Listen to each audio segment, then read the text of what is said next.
Dette er en tematisk analyse af dokumentaren Testamentet. I analysen undersøges der, hvordan dokumentarens tema ulighed i samfundet er grebet an og behandlet. Dokumentaren er af Christian Sønderby Jepsen og er fra 2011. Dokumentaren berører AT-forløbets overordnede tema ulighed i samfundet, da man får et indblik i de forskellige samfundsklasser. De to brødre Henrik og Christian lever livet i underklassen, da de begge er arbejdsløse, hvilket medfører en lav indkomst. Søsterparret har hele deres liv vidst, at de testamenterede en stor pengesum af deres bedstefar, som vil lede dem til livet i overklassen, når han en dag går bort. Som seer oplever man derfor tydeligt uligheden mellem de to samfundsklasser, da deres liv i underklassen konstant sættes i perspektiv med deres ventede liv i overklassen. Livet i underklassen vises og understøttes af dokumentarens karakterer, miljø og ikke mindst de filmiske virkemidler. Vores analyse indeholder derfor en person- og miljøbeskrivelse samt en næranalyse af et citat fra dokumentaren. Til slut vil vi komme ind på dokumentarens budskaber og perspektivere til den moderne dokumentarfilm samt noget samfundsfagligt. Størstedelen af karaktererne i dokumentaren lever det samme liv i underklassen. Vi har derfor valgt at fokusere på Henrik og hans livssituation, da han er et godt og almindeligt eksempel på en person i denne socialklasse. Henrik er arbejdsløs midt i en skilsmisse. Derudover lever han en meget usund livsstil, der indebærer en masse cigaretter og morgenbajer. Og så har han en bror med et ustyrligt stofmisbrug. Han lever altså livet i underklassen, imens han venter på at modtage den store arv fra bedstefaren, som netop er død. Arven vil medføre, at hans livssituation ændres til det bedre, nemlig livet i overklassen. Her vil han få mulighed for at få opfyldt drømmen om det bedre liv.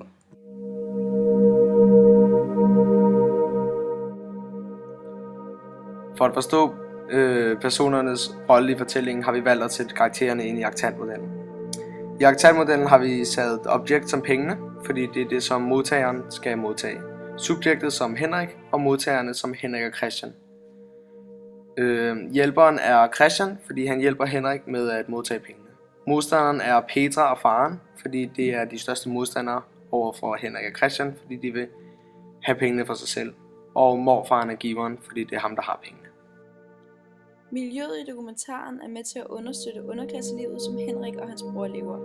Det meste af dokumentaren foregår i en udkantsby i Vestjylland, hvor Henrik er bosat. Området virker til at være langt væk fra alt liv i form af mennesker og butikker, og dette medfører en isoleret og trist stemning, som er med til at understøtte Henriks lave sociale og økonomiske kapital. Stemningerne i dokumentaren er understøttet af miljøet.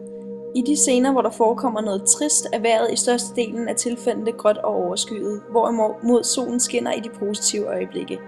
Dette er selvfølgelig ikke altid gældende, da det i dokumentaren er svært at planlægge, da optagelserne foregår spontant.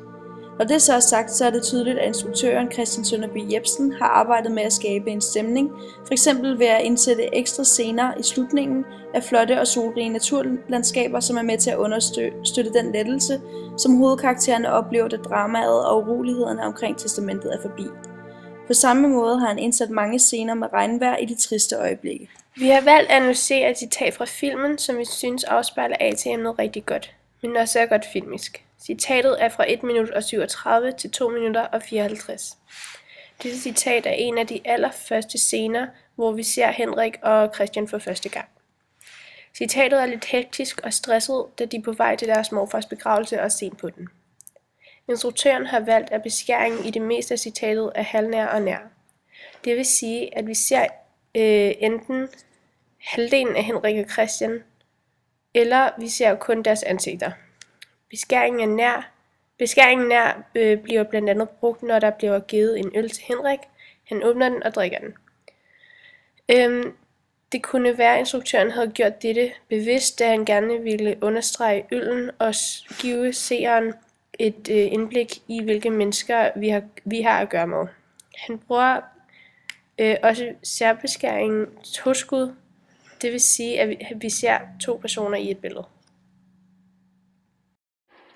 Instruktøren har også valgt i dette klip at filme ud af forruden bevidst, så seerne også kan få et indblik i miljøet og få en fornemmelse af, hvor vi er på vej hen. Vi ved med det samme, at kameramanden sidder på forsædet med håndholdt kamera, da det hele er meget rystet.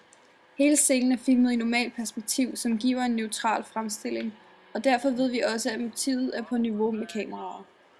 Den er 8 minutter over 1. åndssvagt ud, at vi som familie kommer... Det håndholdte kamera bevirker også, at vi selv føler, at vi er med i situationen.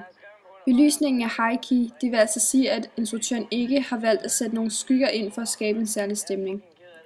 Han har lavet alt være neutralt. I citatet foregår der også en dialog mellem Henrik og Christian, og lyden er synkron. Vi ved, at instruktøren har klippet rigtig meget væk fra bilturen til Tyskland, og han har derved gjort den filmiske tid kortere end den reelle tid. Da de kommer tættere på kirken og får travlt, har instruktøren med vilje valgt at lave en kameraførelse, som er hektisk ved at ryste på kameraet og lave hurtigere og hurtigere klipninger.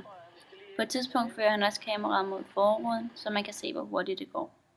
Det gør, at vi som seere føler, at vi sidder i hans sted og kan føle den lidt hektiske stemning af at have travlt.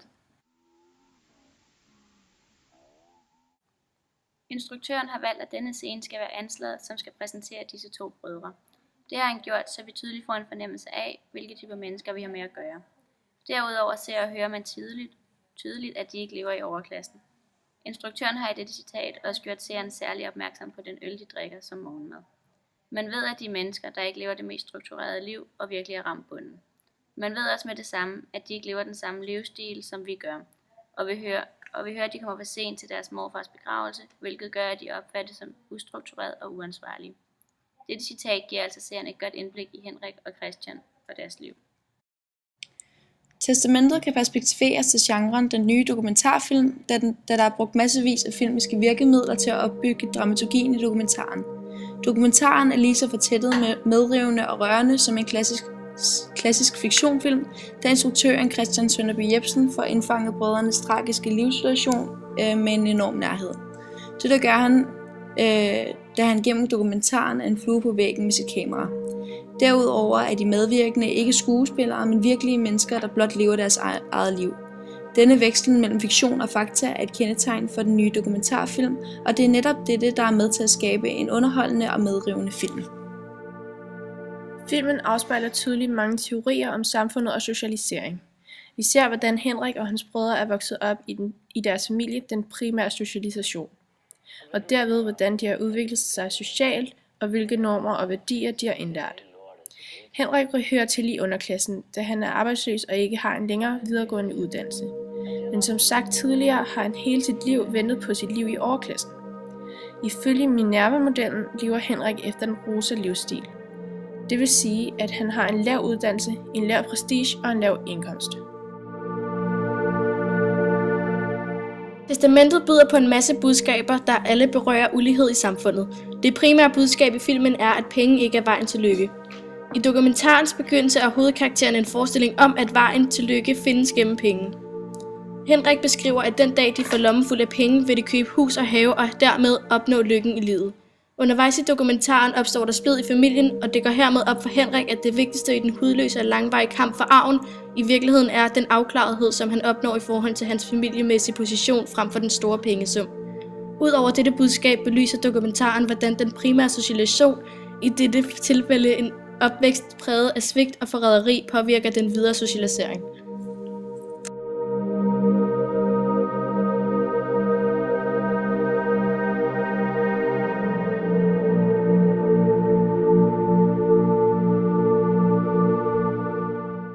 Vi har brugt den tematiske analyse, og så har vi også brugt næranalysen, hvor vi har analyseret og fortolket et citat fra filmen meget grundigt. Hele livet på det her. Siden vores mors død, der er vi blevet lovet. Ja, nemlig lovet et ordentligt liv, når det var. Og det er den, vi har gået og ventet på, den kan Henrik også svare med på, det ved jeg.